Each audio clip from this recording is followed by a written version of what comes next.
Yes. Okay, so the eighth witness, her name is Leanna Li, L-I, and she is one of the, I would suppose, she was a supporter of Mr. Miles from, I believe, because she had a YouTube channel. She was doing a lot of the, the volunteering, like making videos and translations and whatnot. And then from there, step by step, she eventually started working for Mr. Miles. At the time, she was a realtor.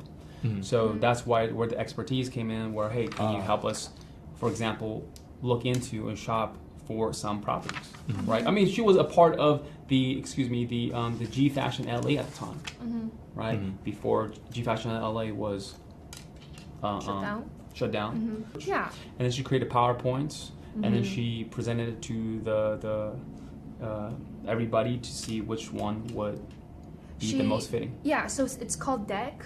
It's a PPT for properties, something that real estate agent would prepare for their clients.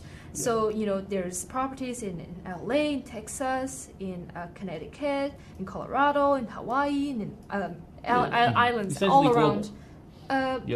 Mostly in the United States, the property she looked for. Okay, and she shared this deck with Miles only, and this one property.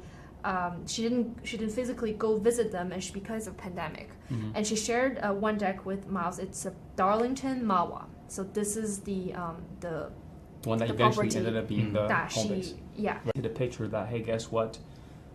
It wasn't just Mawa. There were a lot of research and homework that was done to find this home base, right, for commercial purposes, again. And then shortly after, she went to Milan, Italy, to audit GFashion. So she's there meeting the GFashion team in Milan. There's seven-ish people there. She audits the book for GFashion, financials, vendors list. She visited the factories. Yeah. There's over 10 factories in Milan making clothes for GFashion. So so you have, and then they ask a question about the GMusic, to make anti-CCP music, and her role, she played a role in there too, is to coordinate between Miles and Hollywood producers, as well as the Chinese songwriters team like Tang Ping and William Wang. They made the song "The Hero," which has been played several times in court.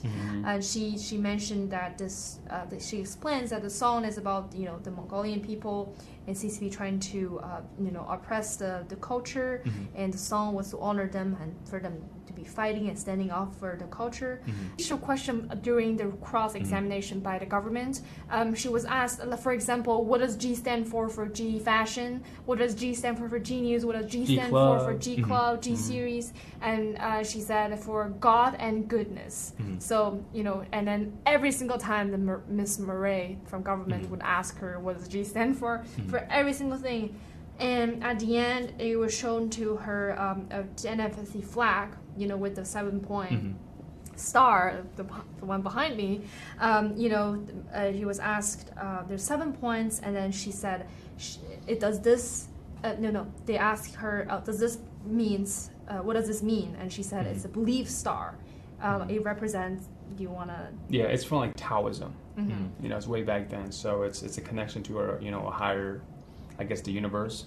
And so they went over all of that. I mean, this really goes to show you, after sitting in the trial for all these weeks, and then now talking about the GMusic, the GFashion, with the base, right, the home base of Mawa, it really goes to show you that we have a huge community of people. The supporters that believe in the same mission, the same belief of taking down the CCP and exposing the things that they have done. It's not just Mr. Miles Guo. We're also on the front line now. We have, I mean, I can't begin to tell everybody how many people we have that's, in our community, that's behind the scenes, that's actively, supporting the cause. Yes.